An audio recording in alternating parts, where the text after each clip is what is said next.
Ya, pemirsa, hari ini Bareskrim Polri melaksanakan gelar perkara khusus atas kasus ijazah Presiden ke-7 Republik Indonesia Joko Widodo. Lalu bagaimana hasil dari gelar perkara khusus tersebut? Apakah kemudian menguatkan penyelidikan sebelumnya yang artinya menghentikan kasus ijazah dari Joko Widodo ini atau justru membuka kembali kasus yang ada? Kami akan menghadirkan pembahasannya malam hari ini untuk Anda bersama dengan sejumlah narasumber yang sudah bergabung malam hari ini di Apa Kabar Indonesia Malam. Ada pakar hukum pidana Prof. Suparji Ahmad. Selamat malam, Prof. Malam, Mbak. Sehat ya, Prof? Alhamdulillah. Terima kasih sudah hadir di Apa Kabar Indonesia Malam dan bergabung melalui sambungan Zoom. Ada Komisioner Kompolnas Pak Yusuf Warsim. Selamat malam, Pak Yusuf. Selamat malam, Prof. Panji. Malam, Mas. Dan juga bergabung bersama kami di Apa Kabar Indonesia Malam ada Kabareskrim Polri tahun 2009 hingga 2011 Pak Ito Sumardi. Selamat malam, Pak Ito. Selamat malam, Mbak. Selamat malam, Pak Yusuf. Selamat malam, Prof. Oke, baik. Pak Yusuf, kalau dari konferensi pers kemudian yang beredar begitu, informasinya Kompolnas juga hari ini turut hadir dalam gelar perkara khusus. Apa yang berlangsung pada hari ini, Pak Yusuf? Ya, baik. Gelar perkara khusus itu kan kalau kita lihat di perkapnya itu karena ada didasari oleh adanya komplain, oleh adanya pengaduan. Pada waktu saat yang lalu hasil penyidikan itu dirilis, secara terbuka juga kan dari pihak yang mengatasnamakan sebagai pengadu, pelapor, merasa berkeberatan. Tentu karena ini kasus yang cukup mendapat perhatian publik, kami rasa juga memang apa yang menjadi keberatan pengadu itu ada baiknya direspon saja. Nah, ternyata pada hari ini Bareskrim itu sudah merespon apa yang menjadi keberatan dari pihak pengadu yang secara tertulis cukup jelas, sebenarnya Bang Prof. Egy Sujana. Nah, itu sudah direspon pada hari ini, dilakukan gelar perkara khusus, hadir semua pihak sesuai dengan informasi yang kita terima, dan gelar perkara khusus sesuai dengan informasi yang kita terima juga dipimpin langsung oleh Karwasidi. Kompolnas sendiri hadir sebagai pengawas eksternal, ada rekan kami yang hadir di sana. Gelar perkara khusus ada 2 sesi biasanya, 1 sesi semua pihak dari pengadu atau pelapor yang mengeluhkan, yang masih tidak puas atau berkeberatan biasanya dengan hasil penyelidikan. Dalam hal ini cukup gamblang sebenarnya dari pihak pengadu, sebagaimana yang dirilis juga waktu lalu, berkeberatan dengan hasil yang dirilis oleh Bareskrim. Hadir ada Mas Roy Suryo dan rombongannya, hadir juga dari kuasa hukum teradu yang sebenarnya merasa berkeberatan adanya gelar perkara khusus itu. Tapi tentu kami sebagai pengawas eksternal dalam hal ini tentu mendorong penyidik ya profesional saja, tidak berat sebelah, apakah pengadu, peradu, pelapor tentu secara profesional itu dilayani. Nah, kami hadir di situ dan rekan kami hadir di situ sudah melihatnya langsung bagaimana proses gelar itu diselenggarakan, gelar khusus itu diselenggarakan oleh Birwasidi. Pak Yusuf, kalau hadir dan menyaksikan langsung, berarti juga mengetahui Pak, ada fakta-fakta baru tidak sih dalam gelar perkara khusus ini, dan apakah kemudian kasus ini pada akhirnya dihentikan atau justru dibuka kembali, Pak Yusuf?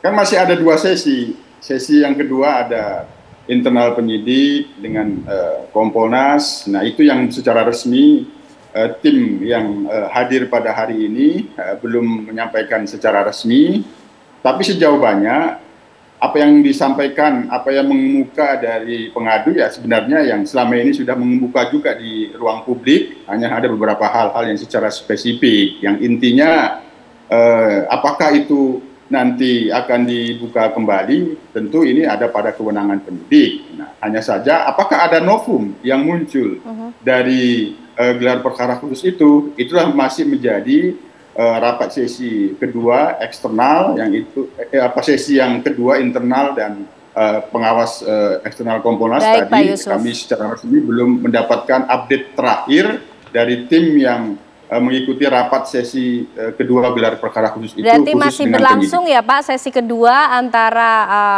pihak kepolisian dengan pihak eksternal. Kita tunggu bagaimana hasilnya. Pak Ito, mungkin juga bisa dijelaskan kepada publik, gelar perkara khusus ini apa sebetulnya Pak? Tujuannya untuk apa? Baik Pak, untuk gelar perkara khusus ini kan merupakan satu mekanisme yang diatur dalam Perkap nomor 6 tahun 2019 ya. Di sini dilakukan karena apa? Permintaan gelar perkara ini adalah untuk bagaimana menampung keberatan daripada pihak pengadu atau pelapor apabila mereka merasa ada hal yang tidak puas pada saat proses penghentian penyelidikan ya. Kita harus batasi di sini penyelidikan. Nah, di sini mereka hanya menyampaikan hal-hal yang menurut mereka merupakan fakta-fakta baru. Ini nanti akan dipertimbangkan oleh penyidik apakah fakta baru ini relevan tidak dengan objek yang saat ini sedang dilakukan penyelidikan untuk bisa ditingkatkan menjadi penyidikan atau menjadi fakta minimal 2 alat bukti untuk penyelidikan. Tetapi kalau tidak dari penyelidikan ke penyidikan, maka tetap keputusannya adalah dihentikan. Tetapi betul bahwa kami meluruskan bahwa meskipun keberatan daripada penasihat hukum daripada terlapor, tapi ini diatur dalam mekanisme Mbak. Dan jangan lupa bahwa proses penyelidikan ini sesuai dengan keputusan MK nomor 9 tahun 2019 itu tidak dapat diperadilan atau bukan objek untuk pra-peradilan. Sehingga nanti ini akan kalau memang dihentikan sudah selesai. Tapi kan sekarang sudah ada pengawas dari eksternal Kompolnas. Apalagi yang harus dicurigai. Nah, kemudian jangan lupa bahwa di sini yang menjadi objeknya adalah ijazah. Ijazah itu yang dimiliki oleh Pak Joko Widodo yang dikeluarkan oleh lembaga yaitu UGM. Ya. Tapi sekarang kan yang dilaporkan adalah seolah-olah seseorang yang memiliki ijazah dalam ini Pak Joko Widodo yang memalsukan. Sehingga tentunya beliau mengajukan keberatan, mungkin pencemaran nama baik, fitnah dan lain sebagainya yang dilaporkan di Polda Metro Jaya. Ini akan terkait nanti. Kemudian jangan lupa juga ada kasus yang sedang berjalan di Pengadilan Solo, yaitu yang melibatkan Saudara Bambang Tri dengan Gus Nur. Itu kan sudah ada keputusan pengadilan, tapi masih dalam proses banding, sehingga ini sebetulnya ada 2 objek yang sama ya, mungkin agak sedikit masuk ke dalam nebis in idem. Tetapi tentunya karena ini proses hukum harus berlangsung, penyidik juga tentunya akan mengkaitkan, akan menunggu juga ya. Kalau memang keputusan di sana memiliki kekuatan hukum yang tetap atau inkrah, maka itu bisa dijadikan juga menjadi salah satu alat bukti. Bagaimana untuk kasus di Polda Metro Jaya bisa berjalan kalau misalnya belum ada kepastian bahwa dokumen yang menjadi salah satu alat bukti utama ini belum bisa ditetapkan apakah asli atau palsu. Oke, baik Pak Ito. Nah, Prof. Suparji, kalau kemudian melihat yang tengah berlangsung ya di Bareskrim Polri masih ada sesi kedua ternyata yang juga berlangsung. Nah, nanti kemudian siapa atau bagaimana kasus ini akan berlangsung, Prof? Ini akan dihentikan atau dibuka kembali? Bagaimana menghitung setiap alat bukti yang hadir, begitu? Apalagi kuncinya ini ijazah milik Pak Jokowi, Prof. Ya, pertama bahwa sebetulnya perkaranya dibuka kembali. Perkara dibuka kembali dengan adanya gelar perkara ini kan itu. Kalau perkara nggak dibuka kembali berarti sudah selesai. Artinya kita apresiasi bahwa kemudian apa yang dilakukan Bareskrim dalam rangka merespon pengadu, merespon pelapor yang keberatan atas kesimpulan kemarin, yang akhirnya membuka kembali melalui forum gelar perkara. Forum gelar perkara ini ada yang biasa, ada yang khusus. Untuk perkara ini adalah khusus karena ada pengaduan dari masyarakat. Ada 2 sesi, yang pertama adalah paparan dari pengadu, kemudian paparan dari teradu, atau kemudian paparan dari penyidik, dan kemudian diberikan kesempatan masing-masing mungkin secara berimbang kan itu. Nah, setelah itu memang kemudian ada sesi kedua. Sesi kedua dalam arti di internal penyidik tadi itu melakukan pembahasan atas mungkin kajian atau temuan-temuan atau novum-novum baru yang diajukan misalnya pengadu.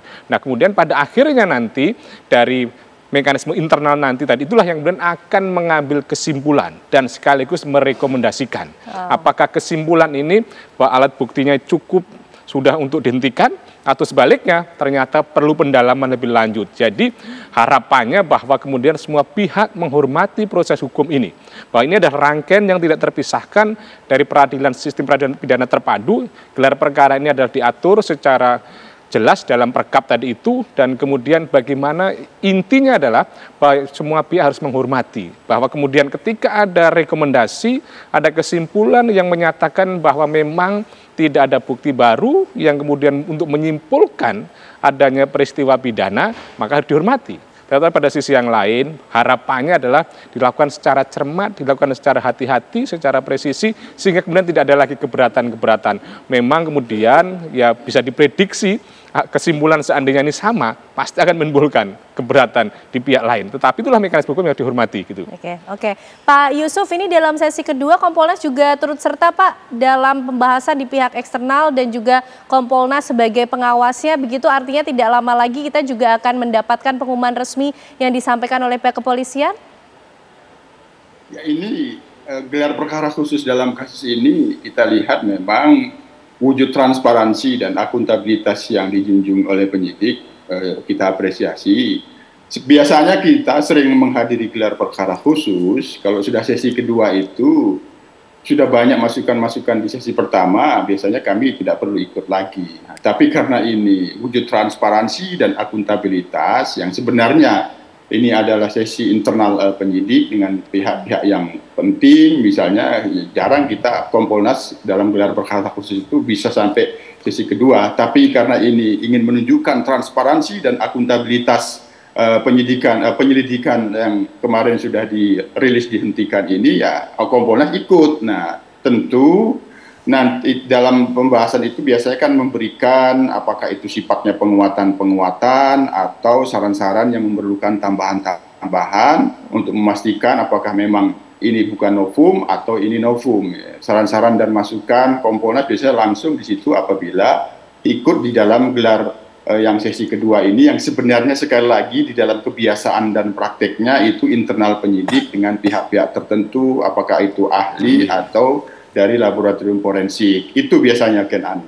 Oke, baik, kita juga ingin tahu Pak Yusuf, biasanya ini dari pihak pelapor atau pengadu ini juga apakah diberikan kesempatan lagi untuk melakukan pembuktian tersebut? Mungkin nanti juga Pak Ito bisa menjawab, Pak Yusuf terlebih dahulu.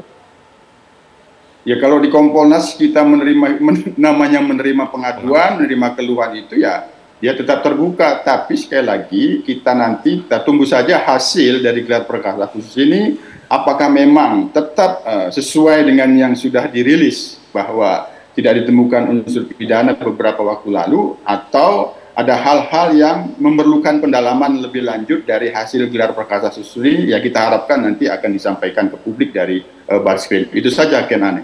Oke, Pak Ito, bagaimana kemudian dengan pemberian kesempatan? Adakah lagi kesempatan pembuktian yang diberikan kepada pelapor atau pengadu ini, Pak? Kalau kita mengacu kepada mekanisme sudah tidak ada, Mbak, ya, selesai. Tadi disampaikan juga oleh Pak Yusuf Arsim, ini kan sebagai wujud dari Pak Kapolri untuk bisa memberikan kesan bahwa Polri ini adalah transparan dan akuntabel. Tapi jangan lupa bahwa sesuai dengan KUHP, maka siapapun juga tidak bisa mengintervensi keputusan yang diambil oleh penyidik atau penyelidik.